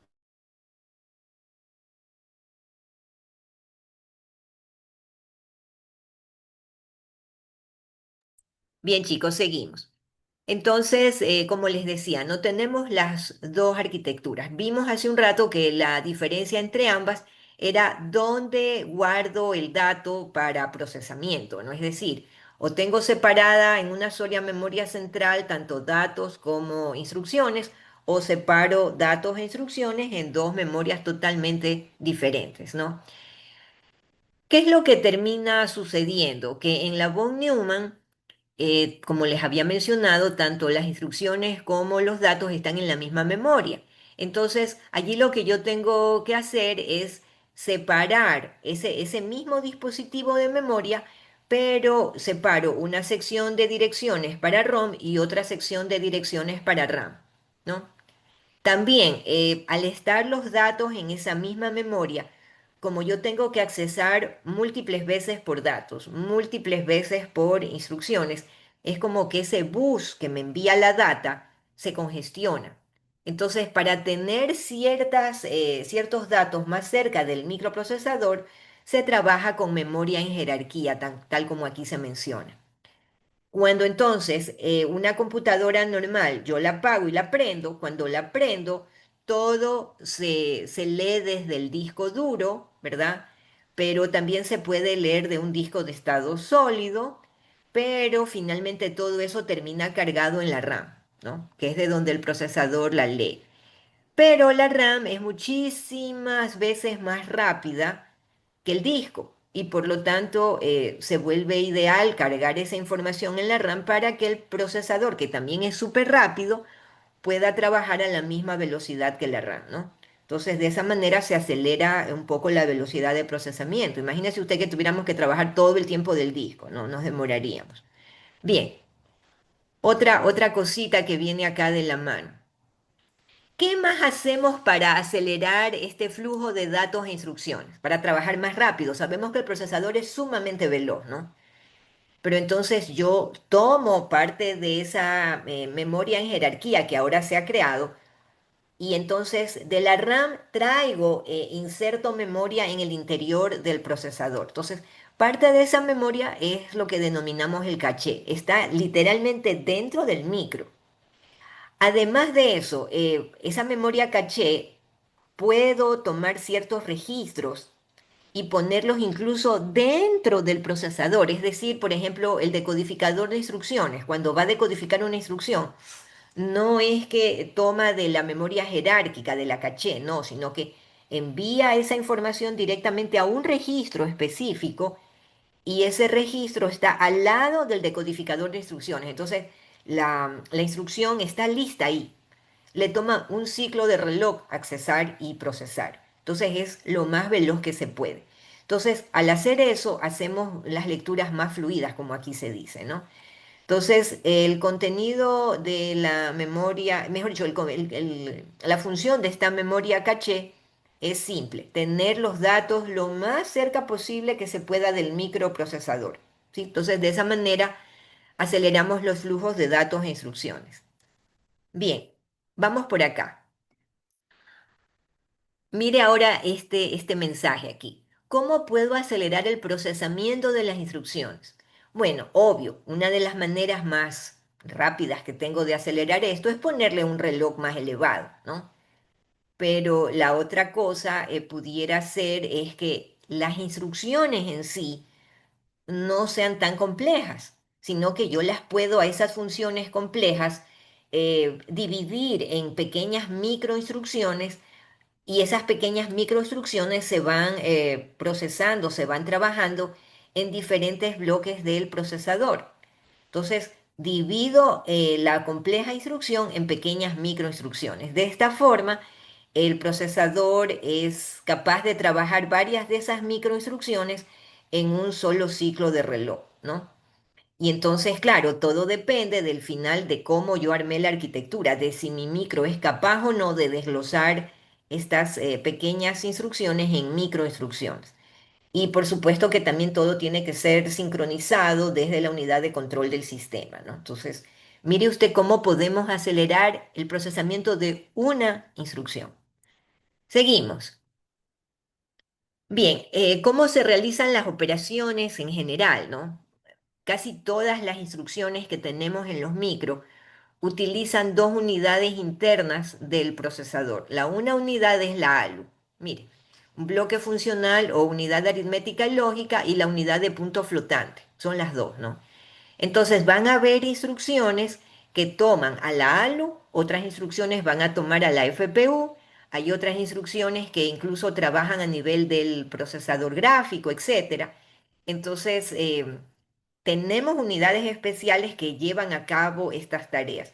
Y una de los bloques que mencionábamos hace rato en la ALU, la unidad de aritmética y lógica, uno de los bloques es la de multiplicadores embebidos. Entonces ahí todo lo que es procesamiento de productos se puede hacer directamente y con eso ayudamos a que estando la unidad aritmética al lado, todos esos productos directamente se procesan luego ya con el resto de unidades, con sumas, ¿no? Incluso divisiones, con restas, etcétera, ¿no? Entonces, esos bloques matemáticos eh, vienen, digamos, de una forma incrementada en ciertos procesadores que manejan, por ejemplo, gráficos tridimensionales. Allí estos registros, estos bloques funcionales han aumentado sus tamaños de una forma masiva, ¿no? Bien, otra cosa, ¿puedo acelerar de alguna manera el desempeño de mi microprocesador? ¿Puedo mejorar la velocidad de procesamiento mejorando las instrucciones de salto? Sí, por supuesto. Entonces hay unas ciertas instrucciones y unas ciertas arquitecturas que vienen con estas instrucciones para manejar saltos que prácticamente procesan direcciones o registros que almacenan estatus antes o después de los saltos, en donde estos bloques lo que hacen es tener listo un resultado, incluso si no voy a usar un salto. ¿A qué me refiero? Resulta que usted está manejando un programa, ¿no? Guardado en ROM, y en ese programa usted no va a necesitar ninguna instrucción de salto. Ah, pero el bloque predictor de saltos, que así es como se llama, igual está haciendo cálculos. Pero si usted tiene un programa donde va a necesitar cálculos y va a necesitar saltos, entonces ese bloque de generación de saltos tiene listos los resultados incluso antes de que usted los necesite. De forma tal que cuando necesita un resultado de un salto, usted lo tiene listo y no le tomó más que un ciclo de máquina accesar a eso. Entonces a esos bloquecitos se les llaman bloques predictores de salto y ayudan a acelerar los resultados de procesamiento. Bien, por acá una conclusión de esta primera parte. Eh, los procesadores modernos, claro que trabajan multinúcleos, claro que trabajan esto de paralelismo, pero las operaciones básicas funcionan igual que hace 20 años. Eso no ha cambiado. Lo que vamos a ver entonces en el curso funcionará igual, ¿no? Bien, por acá, chicos. Miren, aquí hay un primer ejemplo en donde vamos a ver cómo ingresamos por teclado la letra A y cómo la mostramos por pantalla, ¿sí? Entonces, la letra A va a ingresar aquí a través del puerto, ¿sí? Y entonces acá vemos que esta, digamos, esta instrucción o esta entrada, ¿sí? Aquí lo primero que hacemos es eh, direccionar a la dirección 100, ¿no? Entonces, lo primero que sucede es que la dirección 100 es leída. Entonces, mire, en la entrada de datos aquí está la instrucción, ¿no? El contenido que vemos aquí en este bloque es de la memoria del programa. Entonces, en la dirección 100 está la primera instrucción, entrada de datos. Entonces, la instrucción sale de la memoria, mire aquí la flecha, dice 2 y viene al procesador, ¿sí? Entonces, el procesador, ¿qué hace? Toma la instrucción, que es la de entrada de datos, y le manda a preguntar por dónde va a entrar. Es decir, tú quieres una entrada, sí, pero ¿por cuál puerto? Entonces, mire aquí la flecha, viene por acá y el programa sigue. Entonces, en el paso 3 dice, en la dirección 101 el puerto es el 1. Ah, entonces ya sabemos qué hacer. Ahora, este puerto 1 viene de aquí, de la memoria del programa, dice paso 4 e ingresa al procesador. Entonces, ahora el micro ya sabe que tiene que ingresar datos de la dirección del puerto 1. Entonces, está la instrucción completa. Él procesa eso y en el paso siguiente, que sería el paso 5, toma aquí digamos, al puerto, lo dirige al puerto, lo ordena. Esta sería una línea de control, la que vemos aquí. Le ordena al puerto que se abra. Entonces, la entrada que estaba aquí de la letra A viene aquí, paso 5, ¿no? Y entonces finalmente ingresa. Ahora bien, el programa, ¿qué más hace? El programa avanza a la siguiente, digamos, instrucción, que sería el paso 6 aquí, ¿no? Entonces, en el paso 6 toma la dirección 102 y ahora que ya abrió el puerto, aquí la instrucción dice almacenar datos. Entonces sale la instrucción se va al micro, el micro ahora decodifica la instrucción que es la de entrada, perdón, la de almacenaje, y se da cuenta de que necesita una dirección para guardar. Tiene que guardar en algún lado, pues, ¿no? Entonces el micro lee la siguiente dirección, que estaríamos acá en la 103, y ahora ya sabe que aquí va a leer la posición de memoria 200, dice, ¿no? Entonces este en el paso 9 sale y viene acá. ¿Y el micro qué dice ahora? Tengo que almacenar, que era la de la dirección 102, lee la 103 y ahora sabe que es la memoria 200. Entonces, almaceno en la dirección 200. Allá. Entonces, al almacenar en la dirección 200, el micro viene acá y me dice, ¿verdad? Aquí la línea de control, mire esto, acá a la 10. Entonces, ahora aquí está en el paso 10 con la dirección 200 y guarda la A. Ya la guardó, ¿no? Entonces, en el paso 11 viene aquí y ya la almacena. Muy bien, y ahora seguimos. Entonces, el micro viene acá, ¿verdad? De nuevo y avanza a la siguiente. Entonces dice, a ver, ahora el ítem 12 toca aquí, ¿no? Entonces, en el 12 lee la siguiente instrucción y dice salida de datos al puerto 10. Entonces, en la primera parte, en la 104 es salida de datos, paso 13, va el micro dice, ya tengo que sacar, pero ¿por dónde? Entonces, acá viene 14 y dice, léete la siguiente memoria, la siguiente dirección. Entonces, en el paso 14 lee la dirección 105 y le dice, tienes que sacar por el puerto 10. Ah, ya, entonces manda el puerto 10 aquí al micro y entonces el micro ahora sabe que en este último paso, ¿verdad? Que ya tiene la información completa, toma la letra A y mire acá, paso 16, ¿no? La saca al puerto y la letra A se va al monitor. Entonces, señores, así funciona cualquier micro. Es decir, lee desde, o mejor dicho, inicializa el microprocesador con un contador. El contador me va diciendo qué direcciones tengo que ir leyendo, tanto en la memoria del programa y otro contador en la memoria de datos. Dos contadores serían uno para cada memoria, ¿no? La ROM y la RAM. Y cada vez que el micro decodifica una instrucción que viene de la memoria del programa, también pide una dirección para poder luego procesar la siguiente. Entonces eso hace el contador del programa, ¿no? También las instrucciones muchas veces están, digamos, divididas en primero instrucción y luego el dato, que es lo que vemos aquí, ¿no? Entonces, señores, esta gráfica, ¿no? Bastante simple, donde entro una letra del teclado y saco por el monitor, todos estos 16 ítems que hemos procesado ahorita están narrados acá, mire. Paso uno, paso 2, paso etcétera, etcétera, hasta el paso 16. Narrado con lujo de detalles igual que se lo he narrado ahorita, ¿no? Por favor, luego revisen, porque algo similar van a tener que hacer para el deber, así que préstele atención a esta lámina.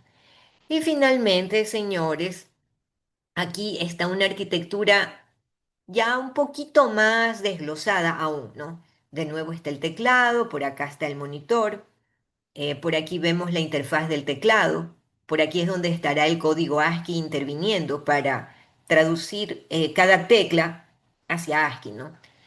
Por aquí está la unidad de microprocesador. Por aquí está el reloj del sistema. Las líneas en rojo son los suministros de energía. El bus de datos que está aquí a la derecha es de 8 líneas. Mire ahí, ¿no? Las flechas para dónde van.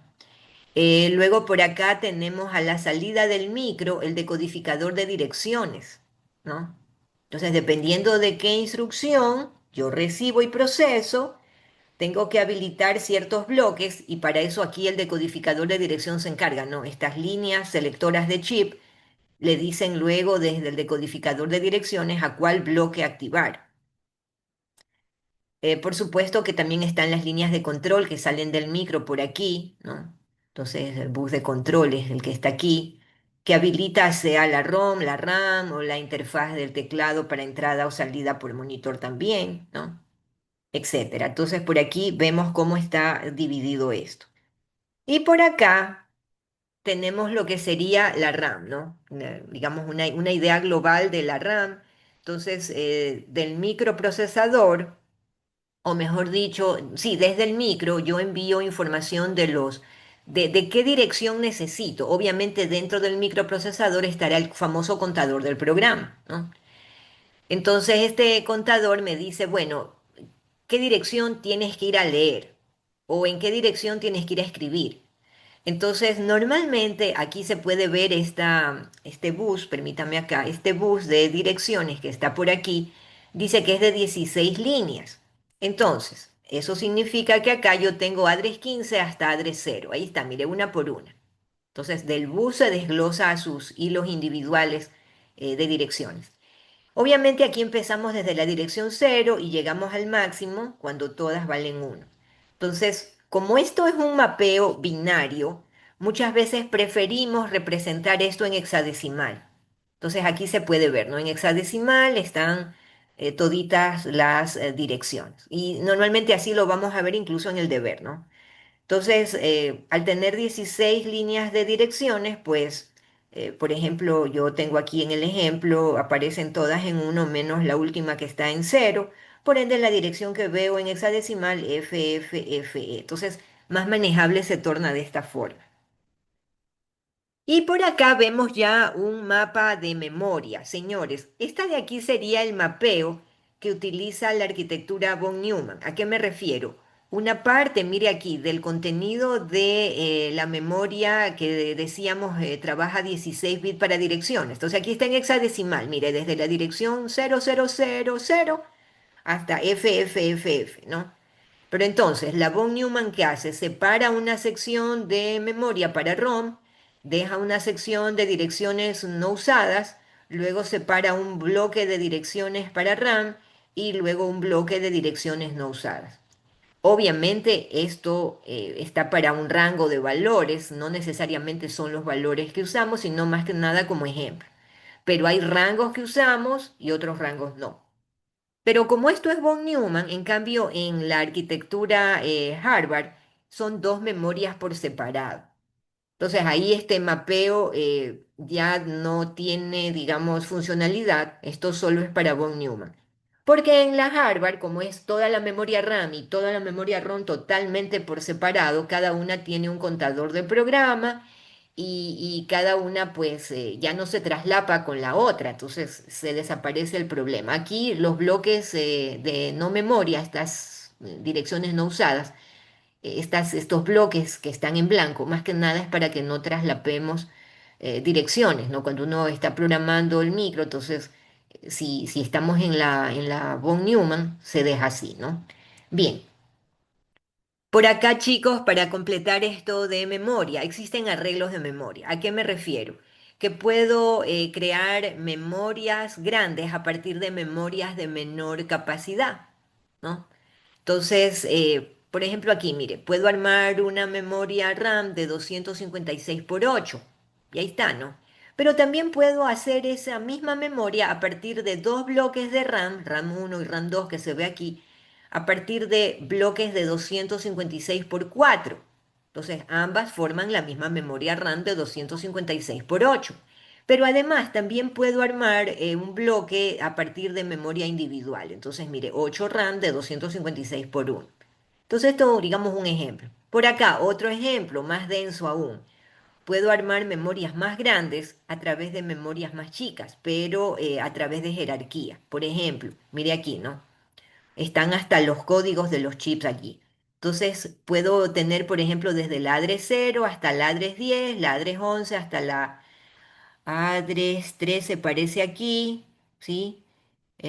Por acá están ya en jerarquía, entonces transporto información de direcciones que viajan a estos otros grupos de memoria. Y finalmente puedo hacer un mapeo más grande a partir de chips más pequeños, ¿no? Entonces les dejo ahí la idea. Bien, solamente aquí para mencionar el asunto, vamos a hablar del conjunto de instrucciones en donde nosotros tenemos el repertorio de instrucciones o juego de instrucciones o el set de arquitectura de instrucciones que se denomina en inglés ISA, ¿sí? De arquitectura del conjunto de instrucciones. En otras palabras, es una especie de grupo de instrucciones que me detalla cómo trabaja todo el micro para entender y ejecutar las diferentes instrucciones. Entonces, estos conjuntos de instrucciones no solamente que me van a decir cómo escribo el ensamblador, sino que vamos a ver cómo puedo hacer para que ese conjunto de instrucciones en ensamblador cómo es que interviene directamente en la arquitectura? O sea, señores, a través del conjunto de instrucciones vamos a ver cómo se fusiona el hardware físico con la operación de esa instrucción, ¿no? Que sería algo ya de programación. Bien, entonces, señores, aquí vamos a ver, e incluso hay un caso digamos, muy sonado, en donde un viejo procesador de Intel se parecía tanto, pero tanto, tanto a un procesador de AMD, en donde teníamos versiones casi idénticas del conjunto de instrucciones de un micro que era el X86, aunque tenían diseños diferentes. Y ojo, esto fue una batalla legal. O sea, ambas fábricas en algún rato se acusaron de haberse copiado el modelo de arquitectura, porque los conjuntos de instrucciones que eran lo visible, era lo que el público podía ver, se veía idéntico y dijeron, tú me copiaste y mutuamente se acusaron. Pero cuando ya se fueron a la batalla legal, juicio y demás, se dieron cuenta que las arquitecturas eran diferentes. Pero ojo, ellos, cada quien tenía sus patentes, ¿no? Entonces solamente mostraron las arquitecturas durante digamos, el juicio este legal, ¿no? Y se dieron cuenta de que era diferente. Pero no es que llegaron a mostrar el lujo de detalles, solo grandes bloques de las arquitecturas, ¿no? Entonces dijeron, no, realmente el conjunto de instrucciones es el mismo, se parece, pero las arquitecturas totalmente distintas. Un caso para que usted se dé cuenta de que conociendo las instrucciones usted se puede ingeniar para modificar arquitecturas y crear la propia, sin llegar a copiar, ¿no? Ojo, bien. Entonces, señores, por ahí tenemos instrucciones aritméticas, lógicas, de transferencia de datos, de bifurcación, de llamado a subrutinas, de regreso y operaciones varias. De estas vamos a ver operación aritmética un par, operación lógica un par y de transferencia de datos vamos a ver carga y almacenamiento, ¿no? Las instrucciones de bifurcación, de subrutina, esas no vamos a ver, ¿no? Veremos solamente las más básicas. Bien, entonces aquí una idea con respecto al conjunto de instrucciones reducido y al conjunto de instrucciones complejo. ¿Se acuerda usted que decíamos que una forma de acelerar el procesamiento es que el conjunto de instrucciones complejo lo desglosamos a microinstrucciones? Aquí se puede ver? Y finalmente las microinstrucciones son aquellas pequeñitas que se ejecutan. Entonces esto hace que un conjunto de instrucciones muy complejo, finalmente a través del ensamblador se puede llegar al lenguaje de máquina, que es lo más básico que tenemos, ¿no? En cambio, en un conjunto de instrucciones reducido, como ya está bastante simple, entonces las instrucciones a nivel del lenguaje de máquina simplemente se ejecutan, ¿no? Entonces, bien, por allí. Por acá, la primera instrucción que es de suma, pero lo vamos a dejar hasta aquí para seguir ya en la próxima clase, donde veremos un ejemplo de instrucción ya real corriendo en una de nuestras arquitecturas. ¿Cuál va a ser? La del deber, para que usted vea cómo hacer un ejercicio y luego pueda resolver la tarea también, ¿no? Bien, chicos, por aquí dejo de compartir y también vamos a detener la grabación. Entonces luego esto va a estar subido al canal de YouTube, ¿no?